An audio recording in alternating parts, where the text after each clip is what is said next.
What's going on, YouTube? Today I bring you my number 14 power rank team. Aaron Rodgers threw a wrench into things when he came back to Green Bay, so they move up. Obviously, you'll see their I guess since we already did their deep dive and stuff, they move up to 7 from 16. Obviously, having going from one of the worst quarterbacks to one of the best, obviously is a gigantic upgrade. So they move up to 7. Everyone else, kind of moves down a spot.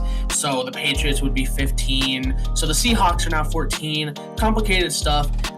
Whatever. I mean, but big W for the Packers there. Although they still have a few things going on with Devontae Adams, and it does seem like Aaron Rodgers is still gone after this year. But for right now, we're doing the Seahawks deep dive, though. So here at number 14, let's get started.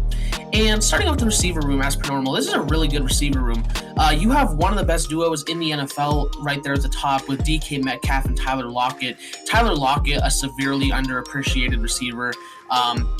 Just a great speed threat. And DK Metcalf, one of the brightest young stars in the NFL right now. Just this athletic, muscly freak that can just go up and catch anything. I mean, I argue that he's better than A.J. Brown and Terry McLaurin simply just because he had a better year last year. But they're all on the same level. But I would personally take DK Metcalf out of all of those guys. Again, just the dude is just a freak, and he's fantastic for Russell Wilson to have on this offense. It's ridiculous that he dropped as far as he did back in the draft. They picked up Dwayne Eskridge out of Western Michigan, who I wasn't as high on as everyone was. I mean, people were freaking out over this guy for a while there, and I get it. He's a very solid slot guy. I mean, now you can have Tyler Lockett solely starting pretty much on the outside because, you have your slot there with Eskridge now, who, again, is a very solid slot receiver. He was a solid pickup. I think getting some protection might have helped a bit more. I mean, there were some good players on the board, when they did pick Eskridge. Again, I like the pick. The receiver room was already pretty solid, though, especially with those top two guys.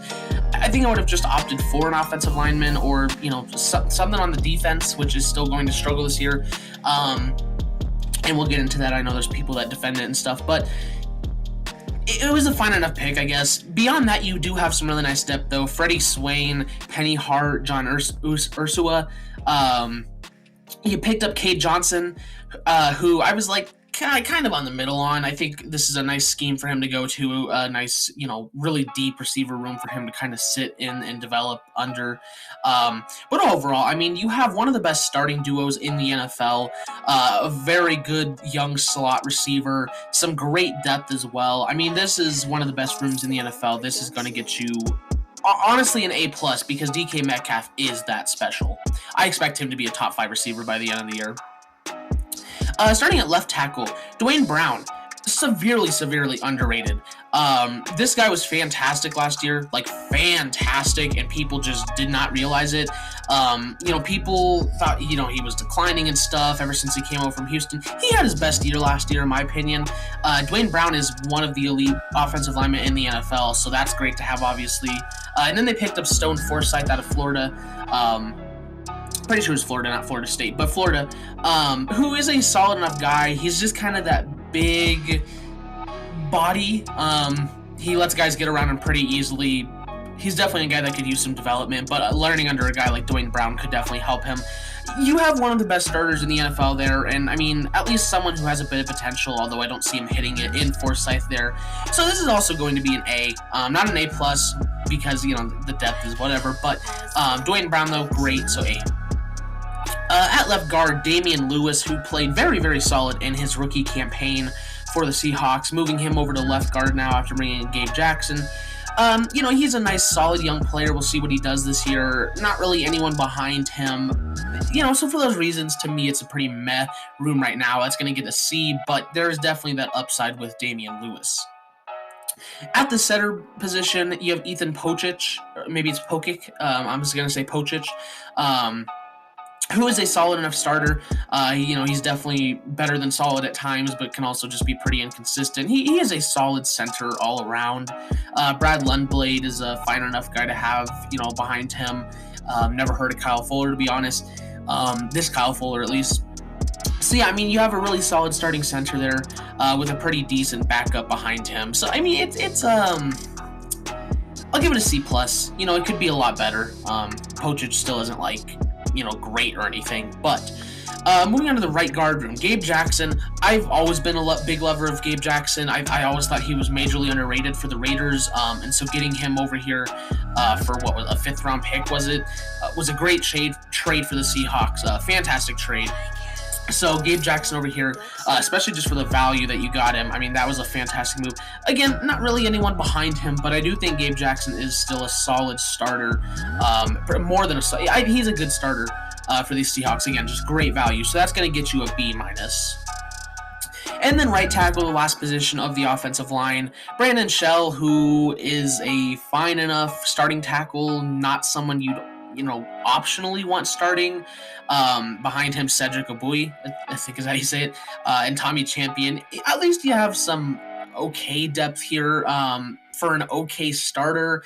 It's very meh to me, except you really don't have that upside anywhere along this right tackle position. So that's going to bring it down to a C- for me, just because it's just, again, meh, but there's not really even that upside. So it's a C- to me. Overall, though, I mean, this offensive line, it's getting Gabe Jackson was great. Obviously, that's a huge upgrade. And Ethan Pochich, is still a solid center. And Damian Lewis has a lot of potential. And you've also got some really nice, just young guys in general. Stone Forsythe as well, even though I don't think he'll be anything special. Overall, I mean, they definitely improved the offensive line, even though I still would have liked, personally, if they would have taken a tackle as kind of your replacement for Shell in the future. But overall, I mean, yeah, they upgraded it. You're only going to expect guys like Lewis to get better. So overall, it's a pretty solid offensive line. They really did help Russell Wilson out. It's just kind of the defense I'm worried about. Moving on to the tight end room. Headlining, I'd imagine, would be Gerald Everett. This was another one of those underrated guys, because he was the number 2 to Tyler Higbee, so, naturally he wasn't going to get a lot of attention. But he is a really solid, athletic, great after the catch tight end. So I imagine he'll be starting. Your number 2 is going to be Will Dissly, who also a very solid tight end that can start very well for you. So either way, you have a pretty solid starter. Behind them, Colby Parkinson, a nice young tight end that I'm a bit of a fan of. I think he holds a lot of potential there. But either way, you make up a really nice trio here. No one really behind those 3, but a really nice trio here, though, with those guys. There's no one here special, but it's good enough to get you a B. This is a pretty good tight end room. And then quarterback, Russell Wilson, one of the best quarterbacks in the NFL. The dude's elite. I mean, he starts out like the MVP every year, and then by week 10 at the latest, he just kind of fizzles out. Regardless, he is still one of the elite quarterbacks. There's an argument to be made that he is the legit MVP of the league. If you went by the term most valuable player, this guy should have won it at least once. And fun fact, Russell Wilson has not received a single career MVP vote in his entire career. Not once has anyone given an MVP vote to me, which just blows my mind, because if you actually consider the term again, he could arguably be the MVP of the league. Because especially if you were to move down to, say, like Geno Smith, that's a big downgrade, big downgrade.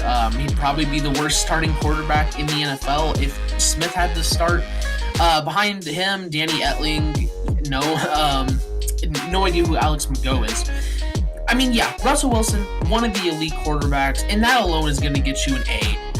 If there was maybe just a bit of a better backup, it would be an A+, because if Russell Wilson goes down, which luckily he is such a mobile guy, and getting this offensive line better is going to help that, you got to be glad Russell Wilson's such a mobile guy, because otherwise you might have guys like Geno Smith and Danny Etling starting, and that would hurt this team big time. So it's going to be an A, but again, not an A+ because of the depth. But Russell Wilson, still one of the game's elite.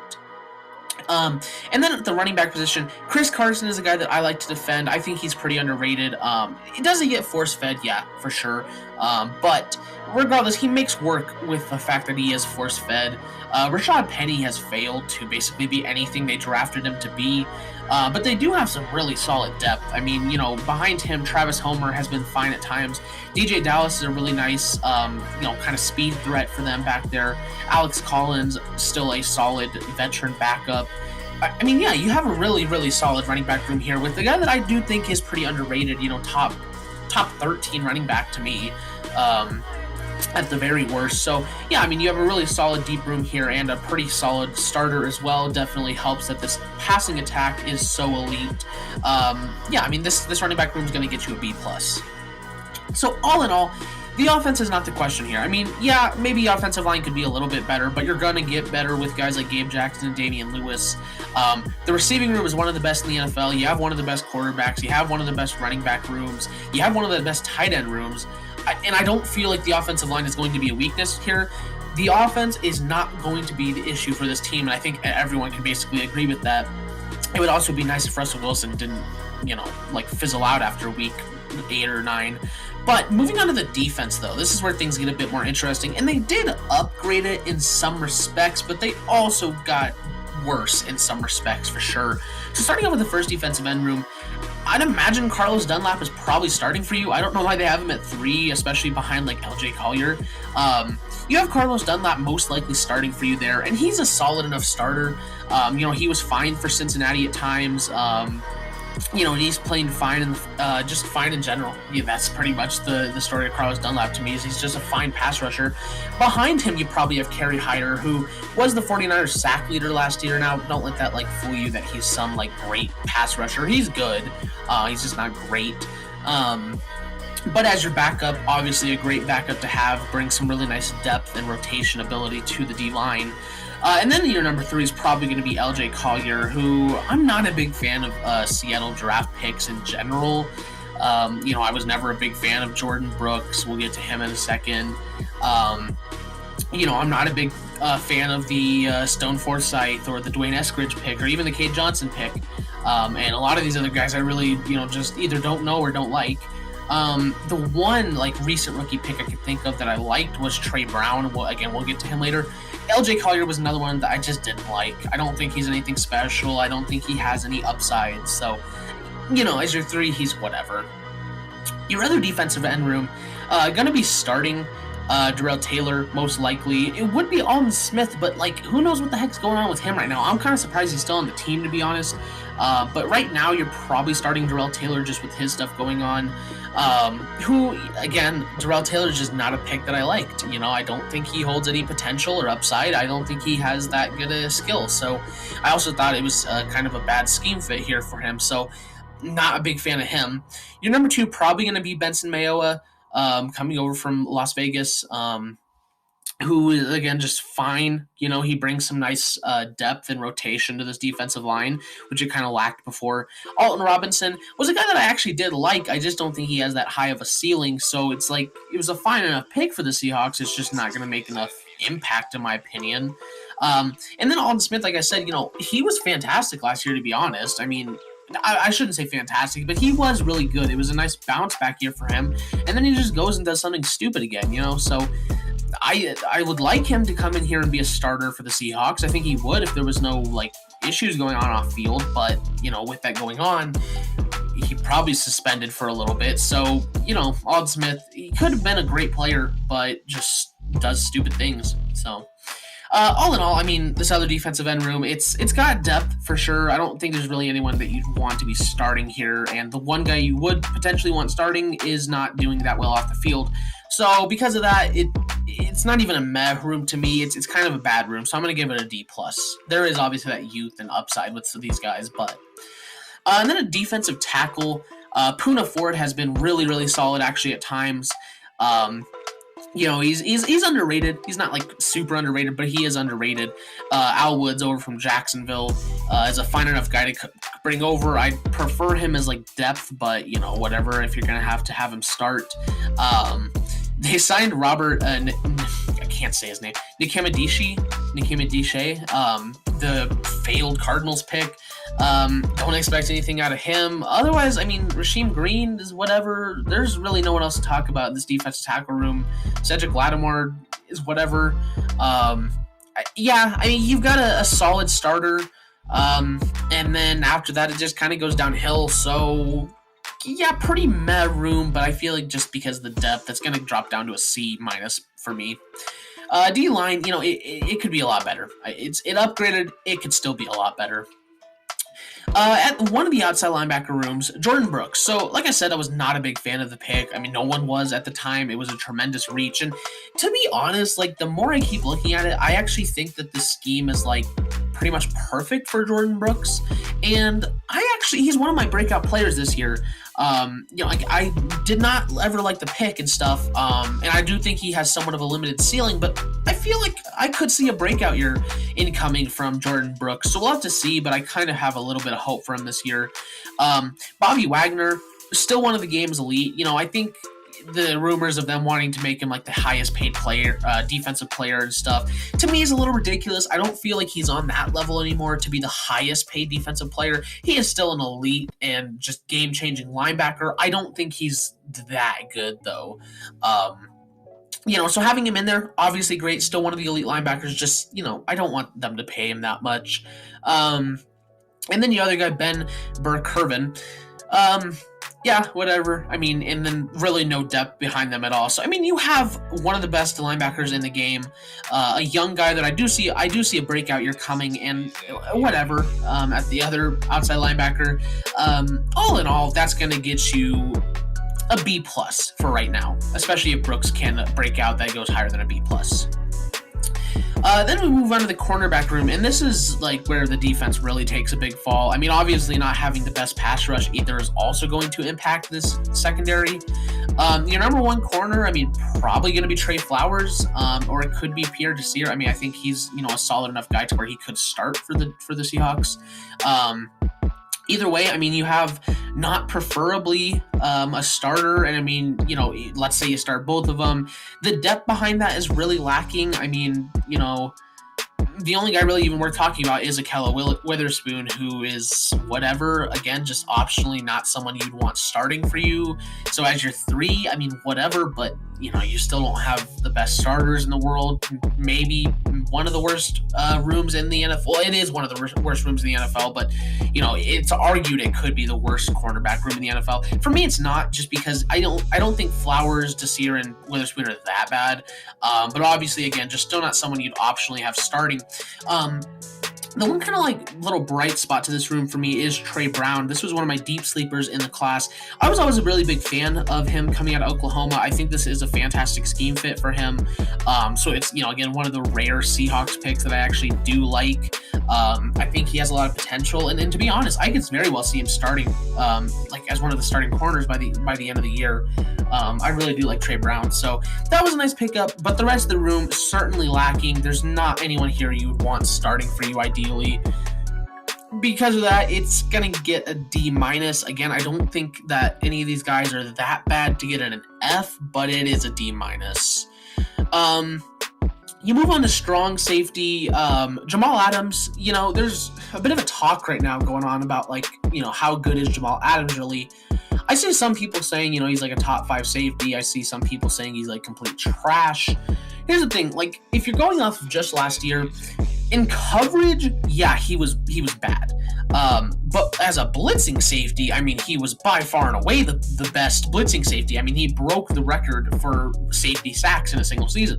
So, I don't think he deserves the title Blitz Boy. This last year was easily the worst year in terms of coverage for him, so I don't think he deserves that yet. I mean, if he has another year of similar production in terms of, he sucks in coverage, but he's great otherwise, yeah, maybe, he deserves that title. But for right now, I do definitely still think he's a top 10 safety. He is still elite. He could be a lot better in coverage for sure, and that would be preferable. But he is still more than a solid safety, still one of the best in the game. Making him the highest paid safety, on the other hand, like some rumors are, again, sort of similar to Wagner, he's just not good enough to be the highest paid safety. I just could not imagine giving Jamal Adams like $16 million a year.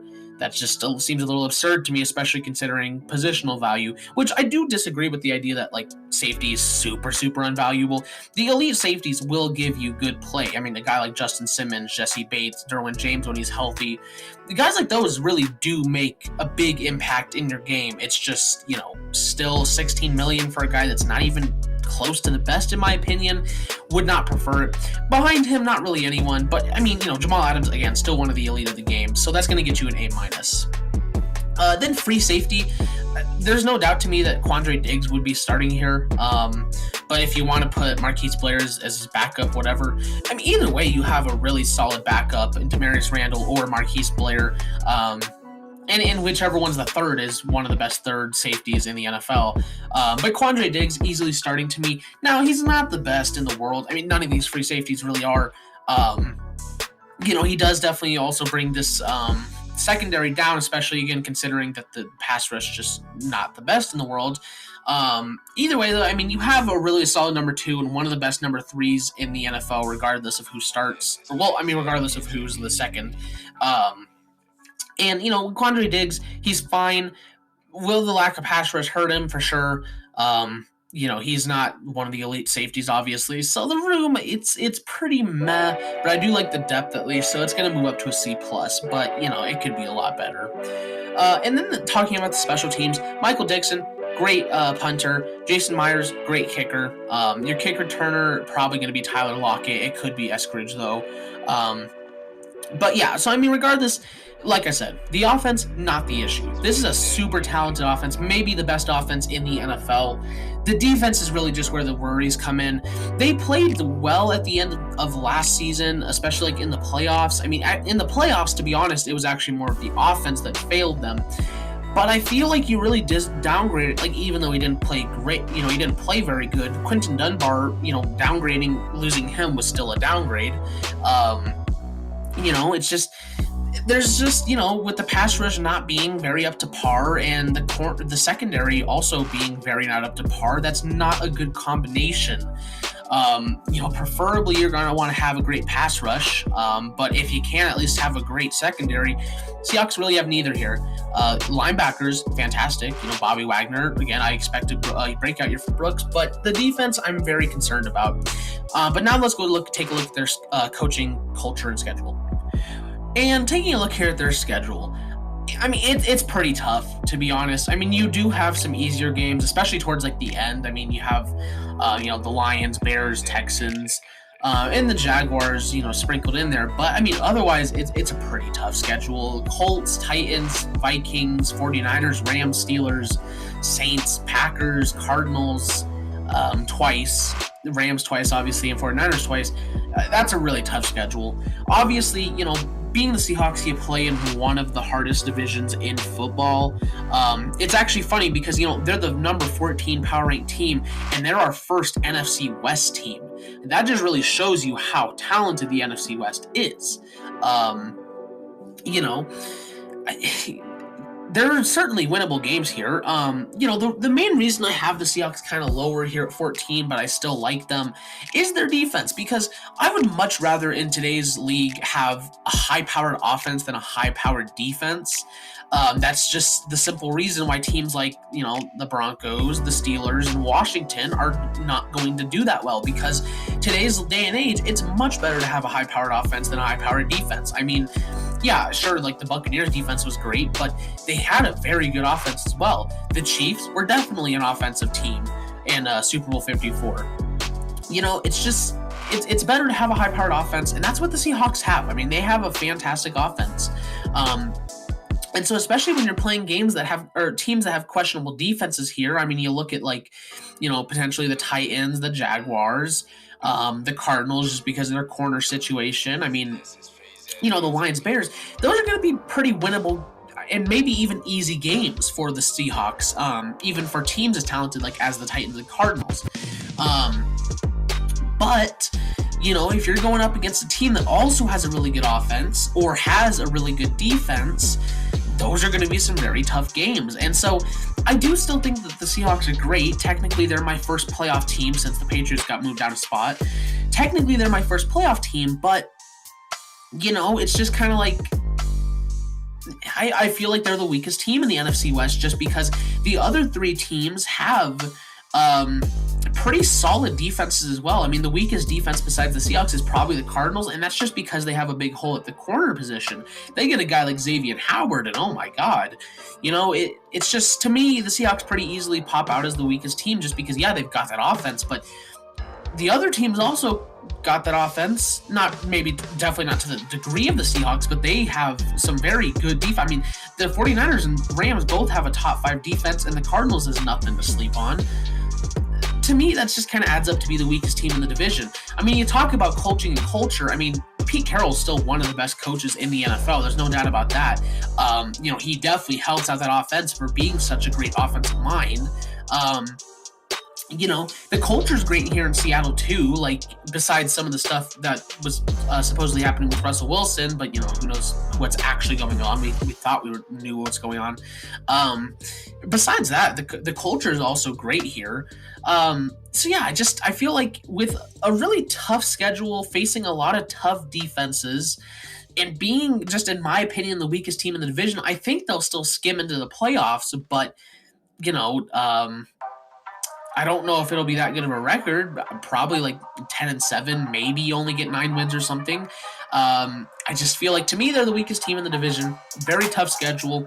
Defense is still going to be lacking. You're playing a lot of really good defensive teams, and you're just the weakest team in the division to me. So for that, I mean, that's enough for me to put them at 14. But that is my number 14 power rank team for the 2021 NFL season. If you guys liked the video, don't forget to leave a like, subscribe, and hit the notification bell so you never miss an upload. Thank you guys so much for watching, and I'll see all you guys in the next video. Bye-bye.